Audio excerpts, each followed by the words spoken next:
राकेश ब्राह्मणकर जनसेवा लाइव से हम आए हैं तुमखेड़ा खुर्द अरुण जी भन्नाटे इनके यहाँ, जहाँ पे उन्होंने एक मुहिम छेड़ी थी और 4 दिन का उपोषण रखे थे, जहाँ पे उन्होंने सरपंच हटाओ गांव बचाओ। तो उनसे बात करते सरपंच हटाओ गाँव बचाओ अंतर्गत मैंने जो मुहिम छुड़ी हुई थी वो मुहिम वाकई में सक्सेसफुल रही। और इसका उद्देश्य ये हमेशा रहा है कि सरपंच जो है अपने फ़ायदे के लिए सब चीज़ें कर रहा था। यहाँ तक कि कोरे प्रोसीडिंग पर सिग्नेचर्स लेना, पूरे अकाउंट्स जो है गवर्नमेंट अकाउंट्स का जो बिल है वो अपने निजी अकाउंट्स पे मारना, जो काम हुआ ही नहीं उसका पैसे निकाल लेना पहले, और जो भी वर्क है वो निकृष्ट दर्जे का हुआ है ऐसा मुझे समझ में आया हुआ है। उसके पश्चात जो ग्राम स्वच्छता अभियान के अंतर्गत जो लैट्रिन बाथरूम जो बनाई हुई है उसी का भी अभी कोई पानी वानी का कोई रख रखाव नहीं है वहाँ पर। ऐसे बहुत सारे गांव में अनियमितता पाई गई है। दूसरी बात यह है कि सरपंच ने बोल रहा है डायरेक्टली, सरपंच ये बोल रहा है कि मैं सरपंच जो है सीधा सीधा पैसे कमाने के लिए बना हूँ, मुझे जनता से कोई मतलब नहीं है, मैं जो सिर्फ परसेंटेज से मतलब है। हर चीज़ में उनको परसेंटेज होना।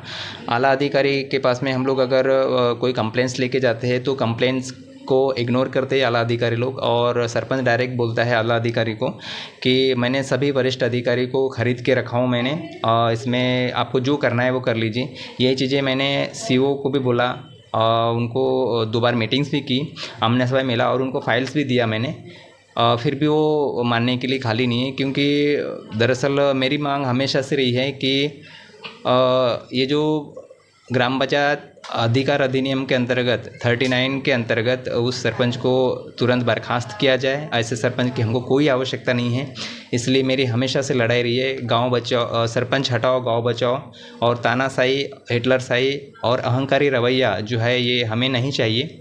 तो अगर मैं ये समझता हूँ कि अगर ऐसे सरपंच अगर गांव में रहा तो गांव का विकास तो छोड़ो, लेकिन गांव में अभद्र व्यवहार, अहंकारी रवैया और बहुत सारी जो चीज़ें हैं वो उत्पन्न होने वाली चीज़ है। यहाँ पे जो है कोई किसी का सुनता नहीं यहाँ पर, तो इसी टाइप का जो चीज़ है यहाँ पे जो रवैया है वो होते जा रहा है हम यहाँ पर। और मैं समझता हूँ कि इसमें जितने सरपंच की भागीदारी उतने ही आला अधिकारी की भी भागीदारी। यहाँ पे मैं आला अधिकारी के ऊपर भी डायरेक्टली आरोप लगा रहा हूँ कि एक बार में अगर उनके पास में कोई भी कंप्लेंट्स लेके अगर जाते हैं तो वो एक बार में ही उन लोगों ने मौका चौकस देखना चाहिए, उसने आकर के देखना चाहिए क्या चीज़ें हो रही है नहीं हो रही है, और उसके बाद में वो गांव में आकर के उस कंप्लेंट्स पे उन लोगों ने फॉलोअप लेना चाहिए, उन लोगों ने क्या हुआ क्या नहीं हुआ उसका रिजोल्यूशंस देना चाहिए उन लोगों ने। तो इतनी बड़ी नौबत ही नहीं आती। पहली बात तो इनका कारण है पूरा आला अधिकारी लोग, जितने भी वरिष्ठ अधिकारी है इनको मैं एक डायरेक्टली उनको बोल रहा हूँ कि सबसे पहले जिम्मेदारी इन आला अधिकारी लोगों की।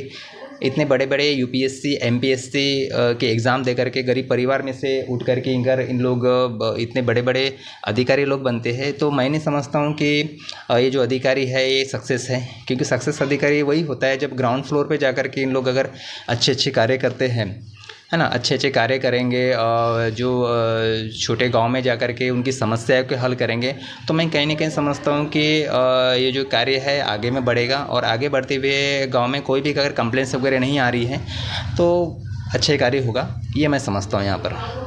जी, जो आपने जो डिमांड रखी है क्या गवर्नमेंट ने मानने की है कि वो कब तक पूरी करेंगे? जी, अभी आमरण उपोषण के अंत में 4 दिन के अंत में तहसीलदार आए थे और पंचायत समिति के आला अधिकारी आए थे। उनसे मैंने लिखित में लिया हूँ कि ये कब तक प्रोसेस हो जाएगी करके। तो उन्होंने वही बोला कि अभी जो प्रोसेसिंग है अभी 4 जून तक हो जाएगी। 4 जून तक अभी है लोकसभा जो चुनाव है उनकी अभी आचार संहिता लागू है, और आचार संहिता जैसे ही ख़त्म हो जाएगी तो वैसे हम तुरंत कार्रवाई चालू कर देंगे। और कार्रवाई चालू करने के बाद में उन्होंने डायरेक्टली एक लेटर्स दिया हुआ है कि सरपंच पद पे नहीं रहेगा।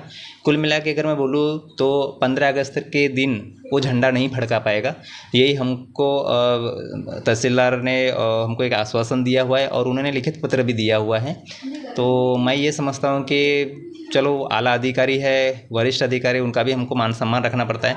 अगर ये चीज़ें अगर उनके मुताबिक अगर नहीं हुई तो आगामी दिनों में भी मैं आमरण उपोषण में बैठूंगा। ये मैं सभी आला अधिकारियों को अभी से ही चेतावनी दे रहा हूँ। अगर उन लोगों ने अगर खोटे कथन किया हुआ है, अगर झूठ बोल करके अगर आमरण उपोषण से हटाया गया है तो ये जो कार्रवाई है उनके ऊपर भी होना चाहिए, ऐसे मैं समझता हूँ। मैं राकेश ब्राह्मणकर जनसेवा लाइव से मेरे चैनल को सब्सक्राइब कीजिए, लाइक कीजिए और शेयर कीजिए।